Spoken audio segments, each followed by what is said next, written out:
Ce journal vous est offert par le FPI, Fonds de promotion de l'industrie, votre partenaire privilégié pour la réussite de vos projets.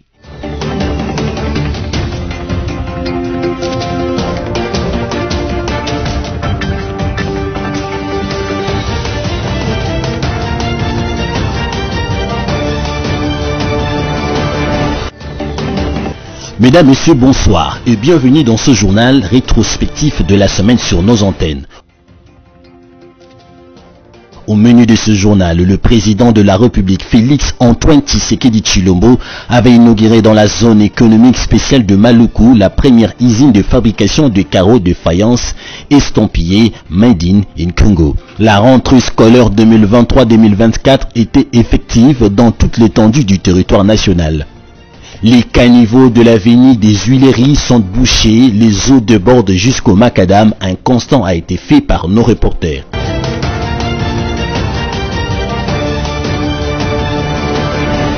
Dans le cadre des efforts du président de la République de créer des emplois pour lutter contre le chômage, Félix Tshisekedi a procédé au lancement de la première usine de production des carreaux et faïences Made in Congo, susceptible d'approvisionner la capitale congolaise et ses environs. La cérémonie s'est déroulée dans les enceintes de la zone économique spéciale pilote de Maluku, où est installée l'usine de l'entreprise chinoise Saphir Céramique spécialisée dans la fabrication des carreaux. Dans son allocution, le directeur général de l'agence de la zone économique spéciale a indiqué que 6000 emplois sont créés par cette entreprise avec un capital d'investissement de plus de 100 millions de dollars. Le but de cette production est de réduire la facture de l'importation avec le souhait d'exporter la production supplémentaire. Il faut noter qu'avec une superficie totale de 880 hectares, la zone économique spéciale de Maluku se développe sur 244 hectares pour cette première partie du projet. Elle compte 6 entreprises agréées pour la production.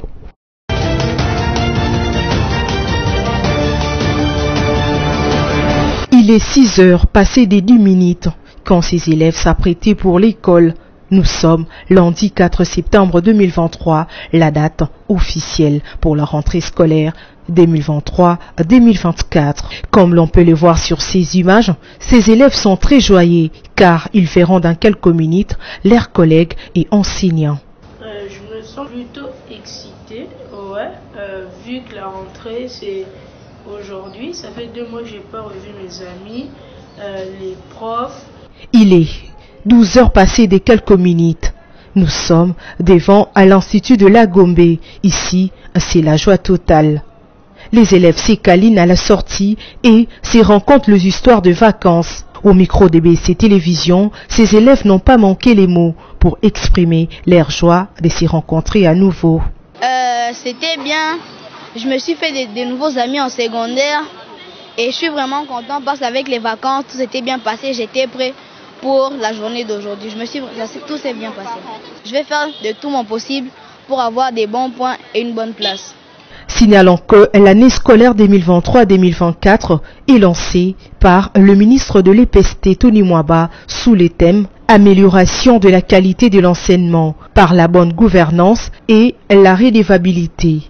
On peut donc dire que la rentrée scolaire est effective sur toute l'étendue du territoire national.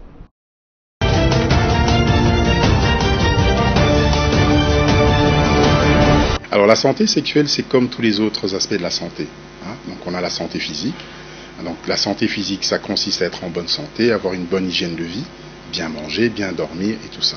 La santé mentale, c'est la même chose. Et la santé sexuelle également, c'est une façon de prendre soin de soi pour être en bonne santé sexuelle. Être en bonne santé sexuelle, c'est d'abord être en bonne santé physique.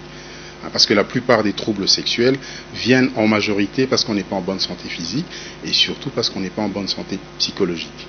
Ouais, donc ça veut dire la gestion du stress par exemple. Quand je suis quelqu'un de stressé, quand je n'ai pas une bonne hygiène de vie, j'aurai des problèmes sexuels. Donc c'est là que je vais mettre à mal ma santé sexuelle. La sexualité précoce, comment se protéger? Pour moi je vais dire, il y a sexualité précoce là où il y a silence sur la sexualité. voyez, donc pour moi, là où il y a plus de sexualité précoce, c'est là où il y a moins d'échanges autour de la sexualité. On doit oser parler sexualité, parce que quand vous dites précoce, j'imagine, c'est par rapport aux jeunes enfants. Et donc, on doit parler sexualité avec eux. Parler sexualité avec eux, ça ne veut pas dire leur parler à notre entendement avec nous, avec la façon dont nous on comprend la sexualité. Mais partir avec leurs mots, partir avec leurs questionnements et répondre à leurs questionnements de manière ouverte. Quand on sait, on ne dérape pas. Et c'est comme ça qu'on va éviter la sexualité précoce. Alors, il n'y a pas... La masturbation, pour moi je parle en tant que sexologue, la masturbation, c'est le seul moyen qu'on a de découvrir son corps. Vous voyez, donc, c'est souvent une rencontre accidentelle. Vous voyez, on se touche, on découvre qu'en se touchant, par exemple, quand on se lave, on voit que ça fait telle ou telle réaction. Donc, c'est d'abord, ça part d'une découverte fortuite. Et puis après, quand on a découvert que ça fait plaisir, on se rend compte que, tiens, notre corps, non seulement il fait plaisir au regard des autres, mais le toucher que moi je peux avoir peut me procurer du plaisir. Donc, c'est une initiation, c'est une pratique. Maintenant, ça s'arrête. Donc, c'est quelque chose contre lequel il ne faut pas lutter. Généralement, l'adolescent, quand il a découvert le plaisir qu'il se donne, il cherchera à obtenir ce plaisir-là ailleurs. Donc, il n'y a pas de conséquences au niveau de la santé sexuelle, tant de l'homme que de la femme à proprement parler.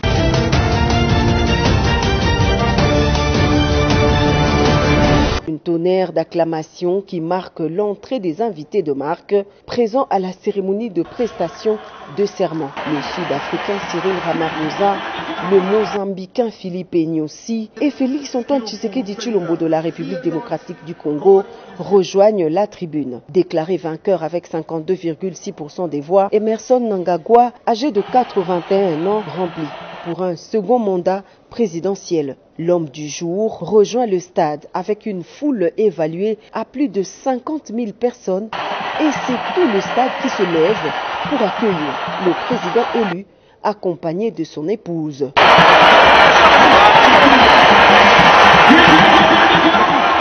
Au pouvoir depuis 2018, le président Mnangagwa, successeur de Robert Mugabe, qui avait dirigé le pays depuis son indépendance en 1980, a prêté serment devant la Cour constitutionnelle de son pays avant de prononcer son discours d'investiture pour un second mandat à la tête de l'ex-Rhodésie du Sud.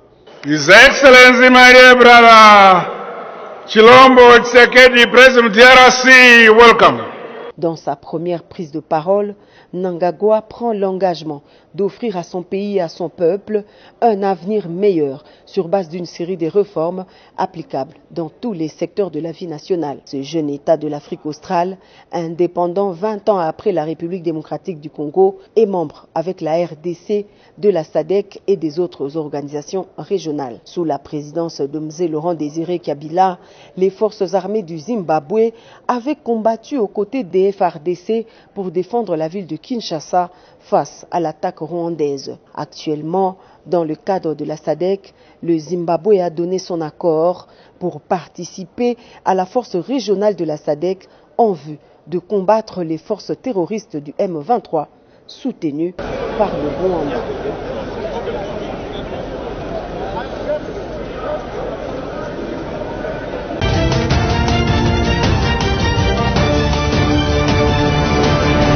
C'est que vous savez qu'ils rajoutent, moi je ne les rajoute pas, mais aimons le Congo et travaillons pour le Congo. Alors sur votre dernière question, je vois qu'il y a toujours beaucoup de polémiques qui viennent, mais il faut regarder la question dans le fond. Moi, je n'ai pas suivi la question dans tous les détails, mais ce que je peux vous dire simplement, c'est que si vous voulez aller rapidement au Kempinski ou au Pullman, ne passez-vous pas devant le Palais de la Nation. Est-ce que, avant l'arrivée du président de la République aux responsabilités, est-ce qu'on pouvait passer devant le Palais de la Nation?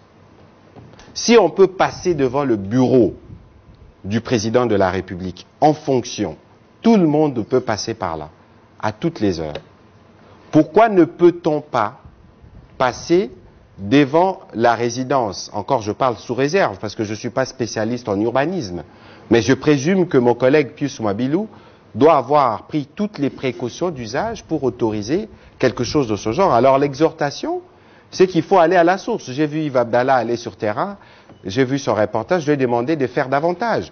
Comme ça, vous pouvez venir mieux nous édifier vous pouvez prendre des témoignages de ceux qui ont toujours vécu dans ces quartiers-là pour être sûr que nous ne racontons pas des histoires sous des prismes politiciens.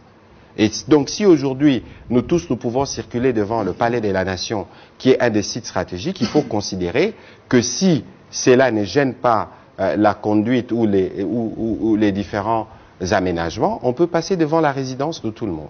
Et donc voilà plus ou moins la réponse à vos questions provocatrices et des questions polémiques. Merci. On va terminer avec... on va prendre la question d'Edith.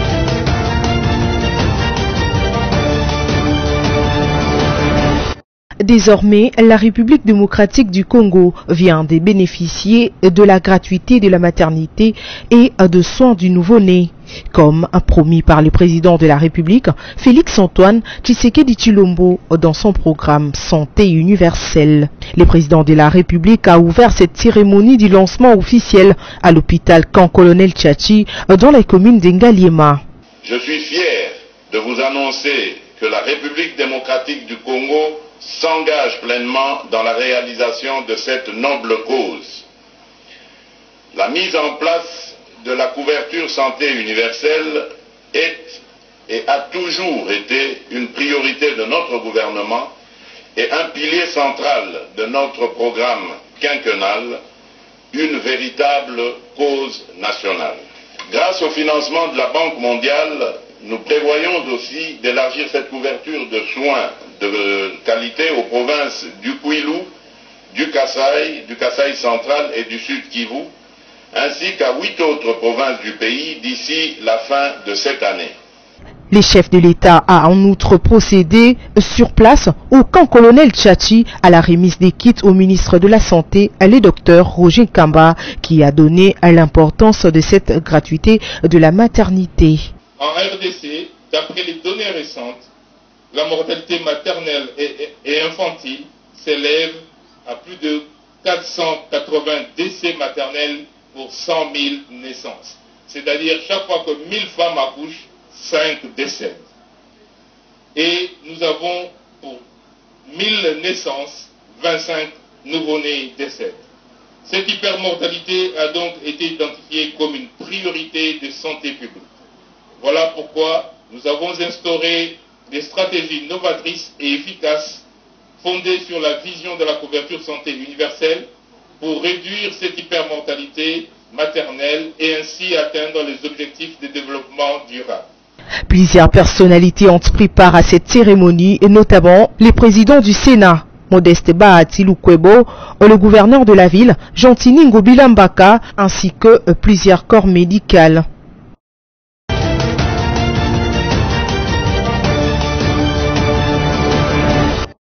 Mardi 5 septembre 2023, le président de la Commission électorale nationale indépendante, CENI, Denis Kadima, accompagné de ses deux vice-présidents, Bienvenu Ilanga et Didi Manara, a échangé avec Didier Reynders, commissaire européen de la justice, en séjour de travail à Kinshasa depuis le 4 septembre dernier. Le seul point à l'ordre du jour de cet entretien, l'accompagnement du processus électoral par l'Union européenne et leur mission en tant qu'observateur des élections du 20 décembre 2023. Pour Didier Reynders, il ne suffit pas seulement d'organiser les élections, mais il faudra mettre tout en œuvre pour assurer l'enjeu de la crédibilité de ces élections. Le point qui nous intéresse tout particulièrement dans l'observation des élections, c'est d'une part la manière dont les listes électorales vont être communiquées aux citoyens pour que les citoyens puissent vérifier leur présence et la correction de ces listes. Et l'autre élément, c'est la manière dont les résultats vont être publiés. On sait que l'intention est de publier les résultats par bureau de vote, mais le tout est de voir de quelle manière. L'engagement est très clair, en tout cas d'avancer vers une présentation de l'ensemble des listes électorales dans les délais qui sont prévus par la loi. Donc je pense que dans la fin du mois d'octobre, si les délais sont maintenus, ce que je crois, on aura cette possibilité pour les citoyens de vérifier leur présence dans de bonnes conditions sur les listes électorales. Mais je crois que le président de la CENI est déterminé à assurer que les élections se déroulent dans les meilleures conditions possibles. En tout cas, c'est notre ambition aussi du côté européen d'accompagner le processus. Il y a un véritable enjeu de crédibilité des élections. Il ne suffit pas qu'une élection ait lieu, il faut évidemment qu'il y ait une confiance dans le processus et dans les résultats. Et je sais que c'est un travail très très difficile dans un pays particulièrement vaste, dans lequel ne fût-ce que l'enrôlement des électeurs est un enjeu très très difficile. Pour le haut-commissaire européen, l'engagement est clair. Par la même occasion, l'hôte du président Denis Kadima a réaffirmé l'engagement européen dans l'approche des échéances électorales qui montrera tout l'intérêt de son insistance au regard des préparatifs des scrutins qui pointent à l'horizon.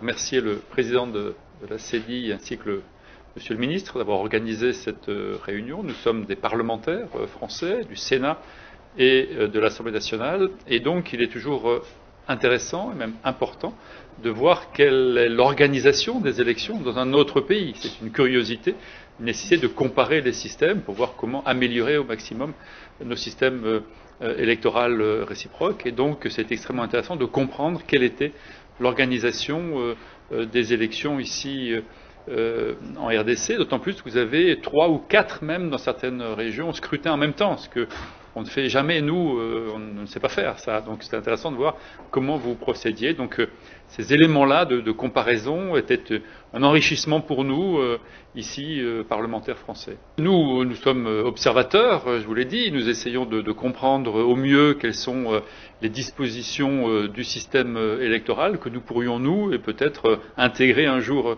en France. Donc on est venu vraiment en type de curiosité. Et ensuite, si on nous demandait de venir le jour des élections un peu avant pour observer les élections, nous serions bien sûr disponibles. Mais nous sommes vraiment venus là pour écouter et apprendre de la façon dont vous avez organisé les élections.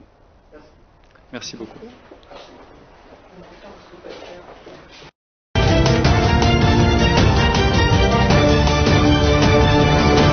Nous sommes vraiment très contents de ça, puisque au niveau des autorités de l'État, ils ont vu. Mais nous, en tant que les serviteurs de Dieu, nous prions toujours pour ça, pour que la paix soit restée dans notre pays.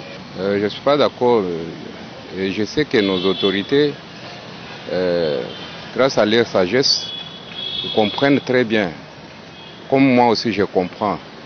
Beaucoup de gens ne comprennent pas que notre pays est vraiment menacé et nous vivons sous des complots. Il y a beaucoup de complots contre notre pays. Et les étrangers comme la communauté internationale, les occidentaux et les autres Africains qui ne comprennent pas, ils sont en train de les appuyer. Et comme ils cherchent toujours à voler nos richesses, c'est pour cela qu'ils sont en train de passer par l'EAC, ainsi de suite. Tout ce qu'ils font là, ce sont des complots pour chercher toujours à piller les richesses de notre pays. En ce qui concerne la prolongation, bon, au début de la chose, il fallait quand même qu'il y ait d'abord des préalables. Le fait que la RDC est entrée dans cette communauté, l'EAC, des États d'Afrique de l'Est, est-ce que toutes les préalables étaient remplis en amont? Maintenant, si c'était rempli, mais maintenant, comment voulez-vous en aval qu'on puisse encore prolonger le mandat de l'EAC pendant que toute la population est en train de réclamer le départ de la MONUSCO, y compris de l'EAC? Pour prolonger le mandat na bango, ils ont mabété, ils ont malam. Pour la sécurité, il y a des contributions à l'Est. La deuxième volet, ils ont mabé parce que va prolonger à Liboso. Et tout le monde jusqu'à présent, le massacre continue à l'Est. Normalement, tant au Bayaka, ils étaient venus pour mission, il y a pour protéger la population. Mais en réalité, ils ne sont pas venus pour ça. Tout le monde a simanango makamouché salam. Donc je suis contre prolongation.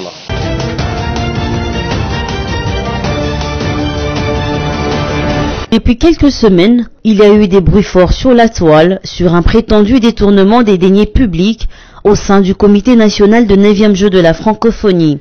Fausse alerte. Au cours d'une réunion de confrontation qui a réuni l'inspection générale des finances et quelques membres du comité national des Jeux de la francophonie conduit par Isidore Kwanja, le directeur national. Une réunion présidée par l'inspecteur Jules Alinguete. Au cours de cette entrevue, il était question pour les deux parties de faire une évaluation approfondie de la mission d'encadrement des opérations financières des Jeux de la francophonie par l'IGF.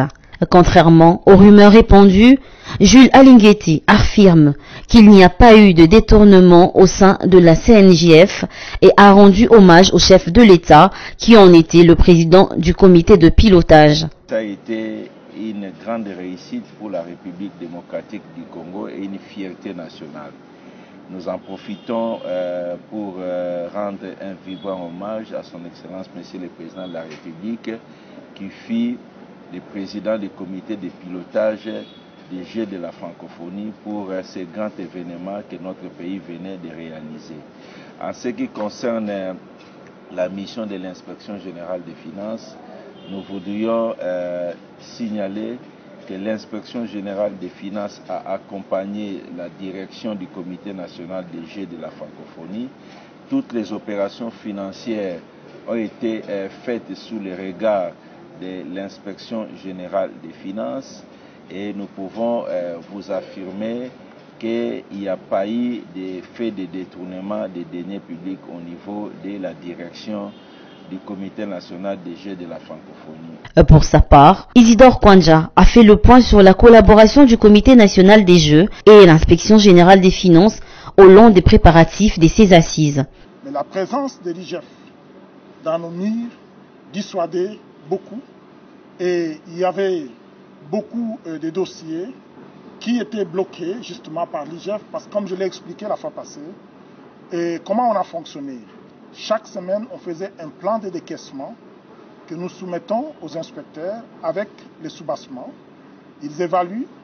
Lorsqu'ils estiment que la dépense peut être faite, ils validaient cette dépense et on exécutait. Et pour la question des paiements des journalistes et bénévoles, Isidore Kwanja reste confiant et martèle qu'ils seront bel et bien rémunérés. Dans les budgets que nous avons faits, nous devons payer les journalistes parce que nous avons signé des ententes avec eux. Nous devons payer les bénévoles parce qu'ils ont été d'une contribution importante. Nous devons payer les prestataires pour qui on a avancé 80%.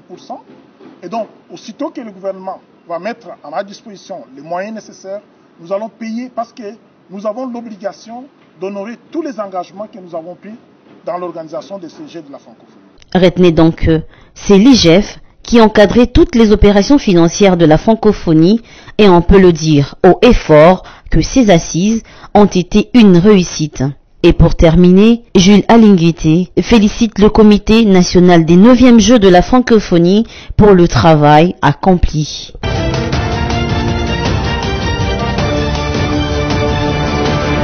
Eau stagnante, caniveau bouché, immondiste, en pleine capitale, l'avenue des Huileries, plus précisément devant le marché de Kanlofungola, s'est transformé en fleuve Congo, où est passé Kinshasa Bopeto. Le vendeur de ce marché et les habitants de ce coin de la capitale ont exprimé leur ras-le-bol de vivre dans cette situation et appellent les autorités compétentes à prendre une solution si vite avant que le forte pluie ne s'abatte. Salongo ndenge na ebaki ya kala ndenge bande ko salama esamaka sute ndenge salongo eyebani salongo na kala ezalaki ozomona samedi ba activité nyonso eza fermé ba kosala na salongo après soki salongo esila après bafongoli ba activité mais lelo salongo ekoma kosalama te ozomona policier azoleka azosenga kaka mbongo azosenga kaka mbongo na basamedi ekoma nango kope ya policier omoni ndenge mbula ezobanda boye biso nde tokolela parce tala kaka nanu mbula ebandi te tala mai ndenge ezali boye bongo soki mbula ebandi mbula ezoya d'ici là ça sera un lac ngai lelo ti bana nga bango bazongi no classe te puisse un mois et demi tolinga to préparer moya préparation eza te puisse mai client kolinga tala bato basombela biso biloko batamola mituka soki lelo bamoni mai boye bakokota wa te bakokota eloko moko te client bazoleka kaka ti lelo rentré Retenons que l'autorité urbaine et les services de voiries et drainage n'attendent pas le pire pour enfin trouver une solution.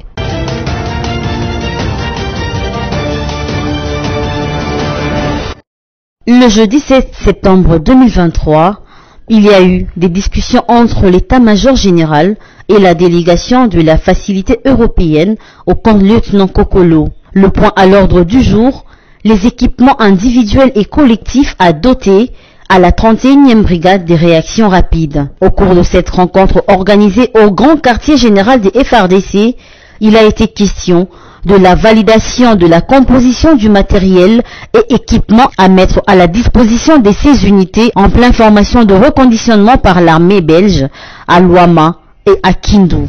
Le lieutenant général Chiwewe Christian, chef d'état-major général des FRDC, a remercié l'Union européenne qui va booster la montée en puissance des FRDC. À cela, je tiens d'abord à vous remercier pour tout, pour ces fonds-là et tout pour l'équipement qui l'unité du général va en profiter, va en bénéficier. En tout cas, merci. Je dis merci pour tout ce que vous faites. Retenez que les fonds à mobiliser pour l'acquisition des équipements sont estimés à 20 millions d'euros. À cela, il faut ajouter l'appui pour les infrastructures au camp Luama, lieu de cantonnement de l'unité à Kindu, au Maniema.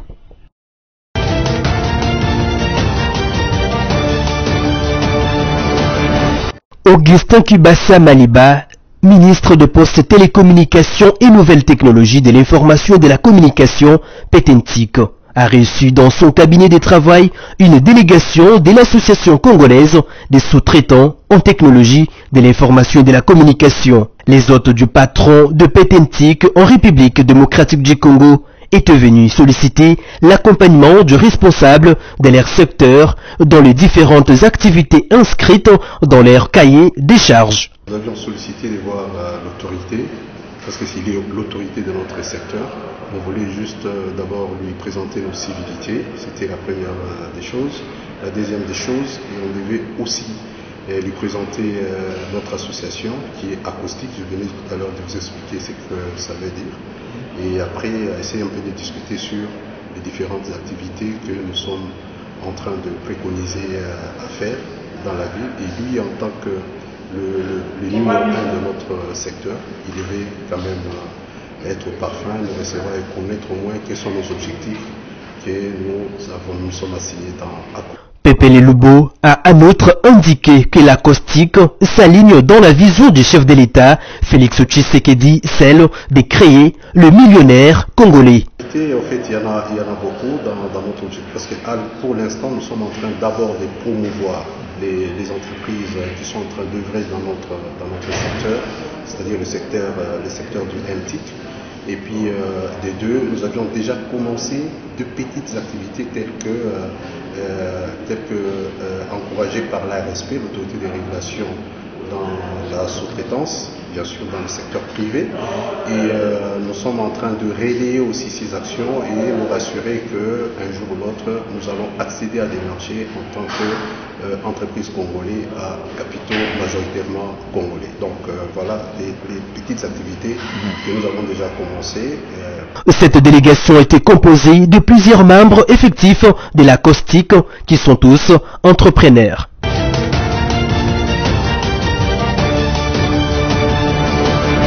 Et ça lui se passe si, ok, m'a bien maman 10 000 francs. Battez-la vraiment. Bazar, je suis en Bogate. Mogezan n'a pas si dollars, ils ont l'icolo 10 000 francs. M. Soumouta, Gingasa, ni pas y avoir foot de transport et c'est un folia. Donc tout ça vraiment est côté. Pour nous, vraiment, pas mettre un peu vraiment Golande la biso maramba bio vraiment. Et ça vraiment bien été vraiment et l'eau à salir. En plus c'est un match à qualification. Et c'est un peu une forme mobilisation à supporter ba belé to l'équipe équipe est à la motiver pour te gagner. Comment telle équipe est à la motiver kuti moitié stade. Et ça bien été vraiment. Et ça lui passe vraiment quand il y a un peu de la ministre sport vraiment et l'eau à salir vraiment tout ça vraiment dessus. Bon pour l'anga était un Congolais. Na sauté dans l'équipe à pas bonne chance. Match à Soudan, tout le monde a une facilité pour Soudan gagner qui sont match aller. Il faut la préparation, na ba joueur à Sika coach à Zubango. En tout cas, toi aussi tu as gagné Soudan. Et là, moi, ça sera pas si bien vraiment. C'est la première fois depuis le cola. Tu as bien comme à 10 000. Quand la tour haute, les laki, kabulo. Mais c'est la première fois na Congo bien, na stade à marché comme à 10 000. Et lesquels biso? Vous avez soutenu na bisoté. Biso n'est pas soutenu. Léopard, tu modifier les joueurs. Na banzembo, on est resté à joueur bien. Modification des joueurs pour te gagner match. Tout ça, la tête score Angola 5 kg à Nil. Il faut te gagner match pour te qualifier mbala moko to bo salamakam. C'est la fin de ce journal. Voici les rappels des titres. Au menu de ce journal, le président de la République, Félix Antoine Tshisekedi Tshilombo, avait inauguré dans la zone économique spéciale de Maluku la première usine de fabrication de carreaux de faïence estampillés Made in Congo. La rentrée scolaire 2023-2024 était effective dans toute l'étendue du territoire national. Les caniveaux de l'avenue des Huileries sont bouchés, les eaux débordent jusqu'au macadam. Un constat a été fait par nos reporters. Merci d'avoir suivi ces rétros de la semaine et bon week-end.